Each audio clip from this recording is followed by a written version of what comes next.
Max Gorlin, Melbourne Football Club. You're listening to the Coaches Panel. This is Nat Fyfe from the Fremantle Footy Club. Trent Cotchin from the Richmond Footy Club. Scott Pendlebury from the Collingwood Football Club. You're listening to the Coaches Panel. Patrick Cooch from the Carlton Footy Club. It's Rory Sloane here from the Adelaide Crows. This is Tom Mitchell. You're listening to the Coaches Panel. Hey, it's MJ from the Coaches Panel. I hope you're well. And can you believe it? We're officially into the serious stuff this pre-season. The club v club practice matches. And as every single game unfolds, we'll do a review for you, helping you look at the players that popped, the players that maybe not, and those that we need to take some learnings and reflections about in 2024, with now just weeks left before opening round and round one, when our fantasy football year really gets underway. Let's talk about the Collingwood Football Club, and there's a number of guys that's worthwhile having a conversation about, and players that are relevant. First up, gosh, we got to talk about Nick Daicos, don't we? Here's the thing. Nothing has changed. The only thing that has changed, if you want to use that word loosely, is that you have now seen him play. So for those that are fading Nick Daicos, and we spoke about this when we placed him at number one in the 50 most relevant, the narrative and the reasons for why. It's because of those early tags, the early buys, the potential price point, and the opportunity to target him as an option after that early buy. We unpacked that through the 50 most relevant episode. Nothing changed because of what happened yesterday. Outside of this, it went from a theory of what you wanted to do to now a realization of watching who he is. So can you pick Nick Daicos? Yes, of course you can. The fact that, what did he do? 57% time on ground. He ended and scored a 75 in AFL Fantasy and turned up for us in SuperCoach. Is that honestly surprising for us at all?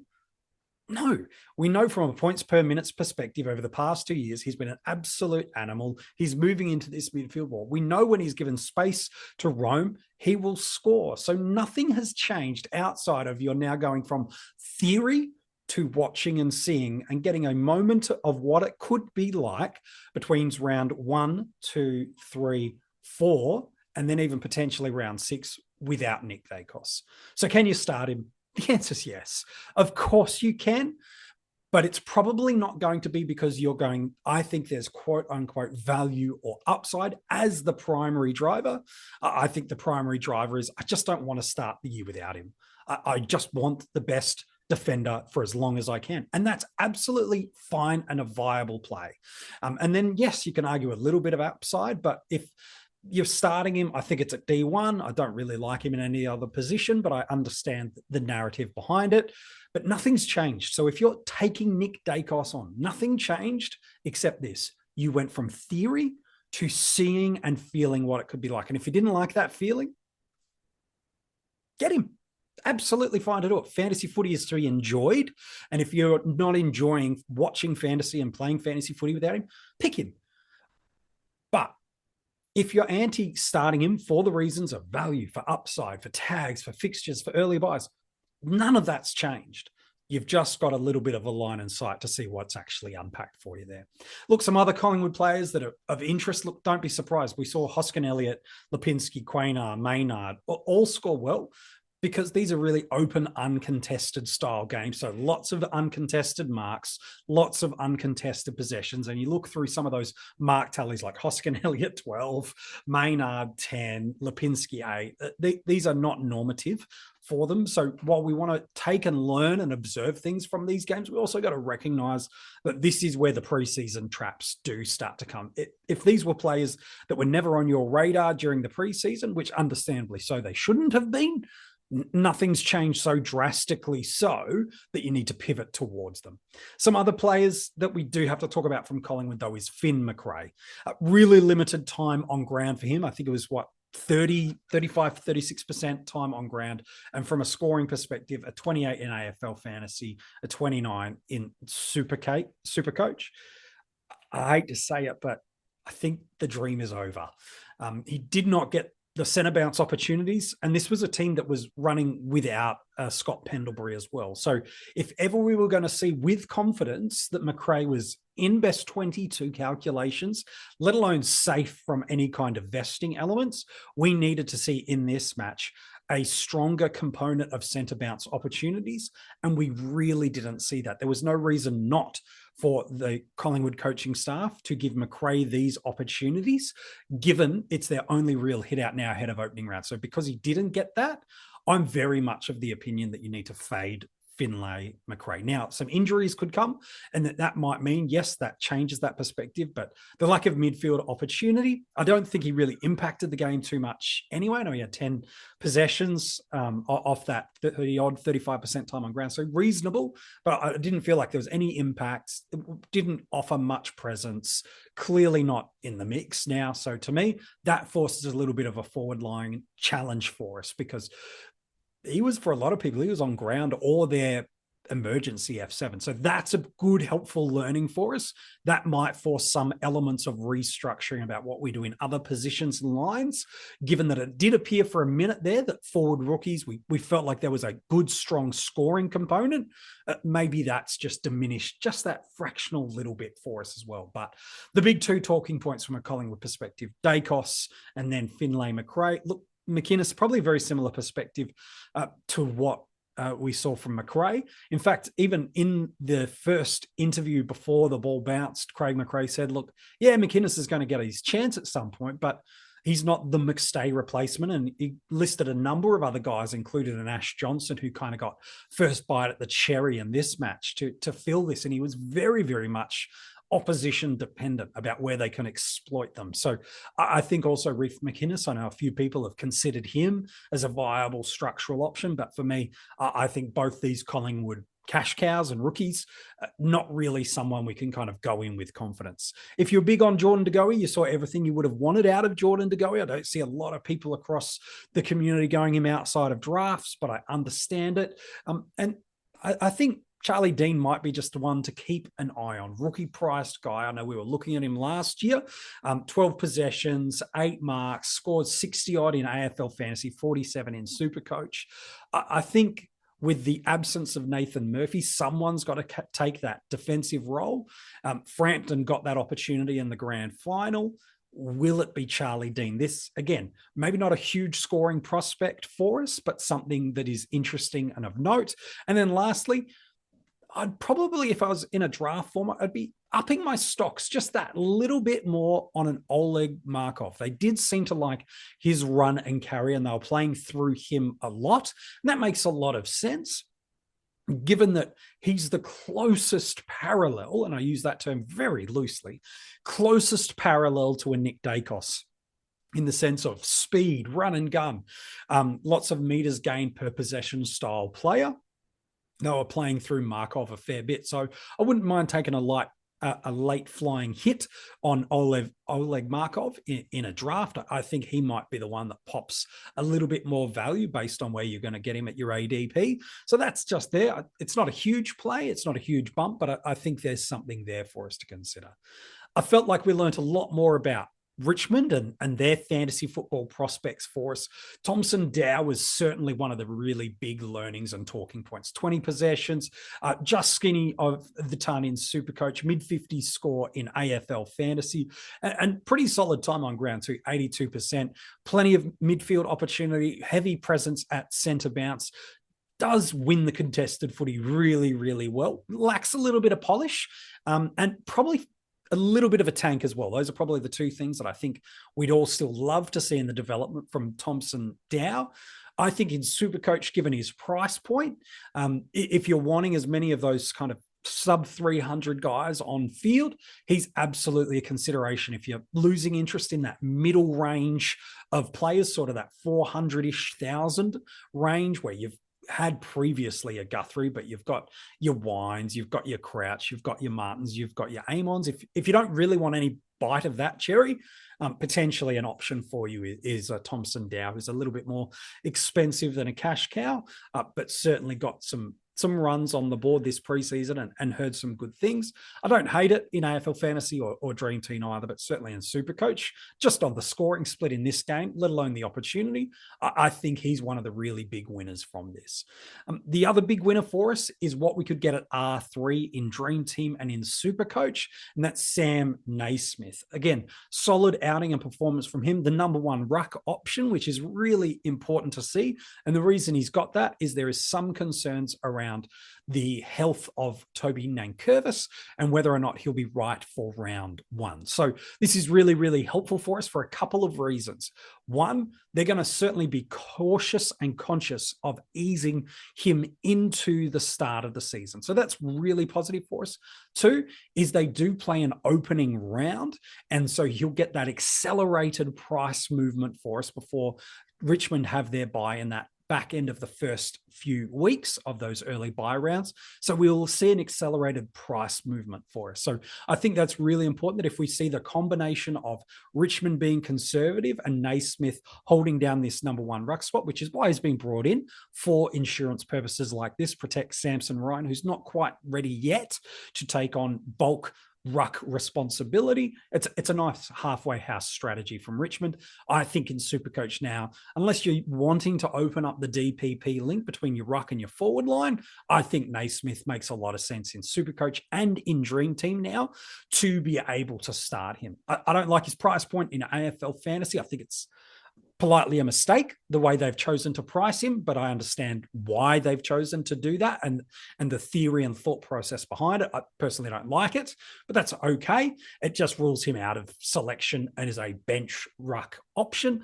Could you consider him in your R1 or R2? Look, you can, but I really do feel like it's still the story of 5 rucks about how you're going to structure up in AFL Fantasy's rucks. So for me, Naismith's probably someone I'd fade interest in that format, but in Dream Team and SuperCoach, I think it's really highly elevated. You'll get that look and see in opening round. You'll get to know what that break-even movement will be.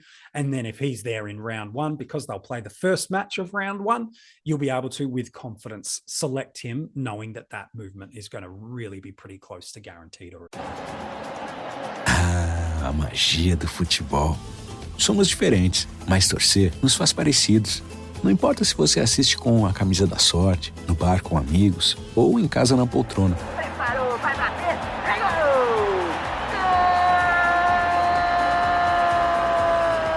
Se você é o que grita mais alto, o que só comemora depois do replay, cada um torce do seu jeito. Coca-Cola. Torcer é para todos. Someone we included in the 50 most relevant is Jaden Short. He led this game for meters gained, 27 possessions, took kickouts, shared them with a couple of other Tigers, by the way, but really did look good. They love to play through him and get the ball into his hand. Like even his kick to handball ratio is really impressive.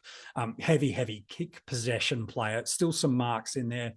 Good time on ground, 92 in AFL Fantasy and a 120 in SuperCoach. Again, the scoring is nice to know, but it's all about role and game style and play. And while we do know historically halfbacks pop in these style of uncontested open games, what was really important to me is the way that Richmond looked for him at every opportunity to be their key distribution off halfback. So I really quite liked him. And I think that if you were bullish on Jaden before last night, you saw everything you wanted out of this game. If you weren't really loving the defensive premiums and you're unsure where to go, were you at Team Dacos, Team Stewart, Sinclair's injuries in the preseason has cooled you. If you're not sure where to go and you want something unique, Short's absolutely right in the mix. He without any doubt or lack of consideration, could be and will be pushing for the top 6 defensive spot across the formats in my eyes. And so, yeah, if you want to create some separation in your team, you think you can navigate that early buy block where Richmond have one of those early buy rounds as well. Absolutely no problem for me to tick off that maneuvering as well. I think that's really interesting. Bolton, I thought was really nice in this game. Again, if you're looking for an anchor at F1, he's an option for you. Dusty did Dusty things. I don't think he'd take too much out of this match. And I think if you're also really, really big and bullish on Tim Taranto, again, much like Short, everything you expected to see from him was there. High points per minute style of player, wins plenty of football, like 26 possessions, not a heap of marks, but that's never really been his game. The tackles were there, and in a game that was relatively bruise-free from a tackle perspective, I think you could be quite optimistic and encouraged by how that kind of worked for you. So to me, there's a couple of really nice options and avenues for you to be able to consider about what really was happening from a Taranto's perspective. So I don't think his scoring is going to drastically fall away for us. I still think he's got the potential to push that 110 barrier comfortably in AF and a 105 to 110 guy in SuperCoach. His possession was a little bit cleaner last night at times to what I've seen from him, but still a very, very good pick. And if you're looking for a unique, Taranto did everything you would have hoped for. Hey, and probably lastly, you got to talk about Josh Gibcus. It would be a crime if we didn't mention him. I thought he looked really, really strong in this matchup, and absolutely across the formats. I'm really comfortable to take him as a defensive option on the bench, and there's a number of reasons for it. The scoring's not great. And he's a key position defender, so it's never going to be great. But the thing that's good about Gibcus, I think, is twofold for us that it's really important not to discount. Number one, he's got job security. So that's something in an area of the field on our benches where we just need a slow burn, much like Paddy McCartan from a few years ago at Sydney and Sam De Koning at Geelong back in, I think it's 2022, where it was like, you know what, we don't really need them on field, and a 60 feels like their ceiling. But I'm going to take it because it's just going to clip money over every single week. And if we can pop an 80 at the right spot, it'll just keep that cash generation moving. And hopefully it's never something we have to put on field. So I think the job security is really important, given that there's not always that assurity for us with our cash cows. No point in them having the best scoring capacity and the best scoring opportunity in the world if they're not even in the AFL side. Gibcus has that. Second thing, I really should have said three, but second thing is he's a mature body. He's not just a first-year key position tool that's going to get pushed around a bit. He did some really nice stuff in the intercepting space, read the play really well, and did kind of structure Richmond up a little bit more nicely. And the third is this. He's playing an opening round, much like his Tiger teammates. And what do we know about that? It has the accelerated price movements in AFL fantasy, where it's basically a double movement at the end of round one, whereas for SuperCoach, he's that price cycle ahead of everybody else. And because Richmond are right at the back end of those buys, you're going to maximize the opportunities for cash generation, meaning he'll have an extra price movement, hopefully an upwards one, ahead of some others that are in that cash cow range because he's played opening round. So for me, just that accelerated price movement, the mature body, and the fact that he's got job security means for me that Gibcus feels like across the formats for me, someone that you can safely put at a D7 or a D8 and play. So some really good learnings out of this game. So Dow, I think in SuperCoach especially, has really elevated his prospects. I think Naismith, for as long as Nankervis is out in SuperCoach in Dream Team, really easy R3 selection, unless a Toby Conway really surges out through his preseason match. I think we're going to see Naismith in those two formats really popular. Unfortunately, I just don't think you can pick him in AFL fantasy. Bolton, if you were bullish before, you stay bullish again. And same with Jaden Short and Tim Taranto. If you were bullish before, you stay it again. Well, from the Magpies perspective, to recap, I think it's over with Finn McRae for us. We do need to now look for another option. He didn't get the opportunity of time and role and the volume of that, where there was still the gap of no Scott Pendlebury. So I think that might be over for us. And Nick Dacos, if you were on him before, this was why you were on him. And if you were off him, the only variable that's changed is it has moved from theory to something that you have now seen. So if you want to pick him because you didn't like that feeling, that's fine. Just state it and own it and embrace it. It's okay to say, I didn't enjoy not owning him in it. It was only preseason. I can only imagine what it'll be like. It's not a money play. It's a comfort play. And that's okay to say that.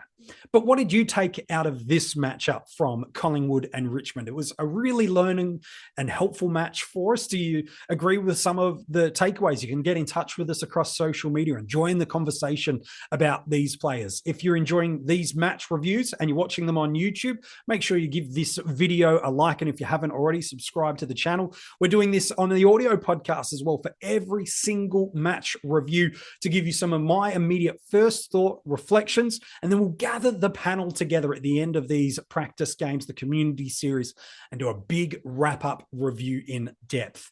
Thank you so much for tuning in to the Coaches Panel. If you haven't got in touch with us across social media, do so. Become part of our Patreon supporter group with the details in the description of this episode. And we'll be back again tomorrow with another match review from these community series matches.